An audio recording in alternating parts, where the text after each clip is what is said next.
வணக்கம் மக்களே, welcome to Maggi model. இன்னைக்கு பேங்கிங் அவேர்னஸ்ல பாத்தீங்கன்னா எஸ்பிஐ. எஸ்பிஐ பத்தி தான் பார்க்க போறோம். எஸ்பிஐ ஓட ஃபுல் ஃபார்ம் வந்து பாத்தீங்கன்னா ஸ்டேட் பேங்க் ஆஃப் இந்தியா. இது வந்து பாத்தீங்கன்னா ஜூன் 1806 வந்து பாத்தீங்கன்னா பேங்க் ஆஃப் கல்கட்டான்னு சொல்லிட்டு ஒரு வணிகத்துக்காக உருவாக்கப்பட்ட ஒரு பேங்க் தான்.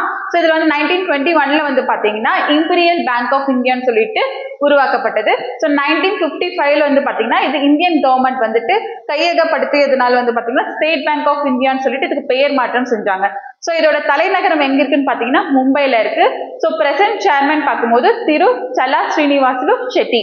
ஸோ 2024 படி பாத்தீங்கன்னா அதாவது நம்ம ஸ்டேட் பேங்க்ல சுமார் 500 மில்லியனுக்கு அதிகமான கஸ்டமர்ஸ் கொண்ட ஒரு பேங்க் எதுன்னு பாத்தீங்கன்னா நம்ம ஸ்டேட் பேங்க் தான். ஸோ ஃபங்க்ஷன் ஆஃப் ஸ்டேட் பேங்க்னு பார்க்கும்போது ஸோ கஸ்டமர்ஸோட சேவிங்ஸ் அக்கௌண்ட் அண்ட் பெண்டிங் அமௌண்ட்டை வந்துட்டு கணக்கிடுவது.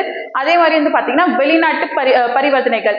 ஸோ அது வந்து பாத்தீங்கன்னா ஸ்டேட் பேங்க் தான் பார்க்குது. அதுவும் இல்லாம மொபைல் பேங்கிங் அண்ட் நம்ம மொபைல் பேங்கிங் வந்து இருக்கு. ஸோ அதே மாதிரி வந்து பாத்தீங்கன்னா வரவு மற்றும் செலவினங்களை வந்து நிர்வாகம் செய்யறது வந்து பாத்தீங்கன்னா ஸ்டேட் பேங்க் தான். ஸோ அதாவது அரசு நிதி பரிவர்த்தனைகள் வந்து செய்யறதுமே ஸ்டேட் பேங்க் தான்.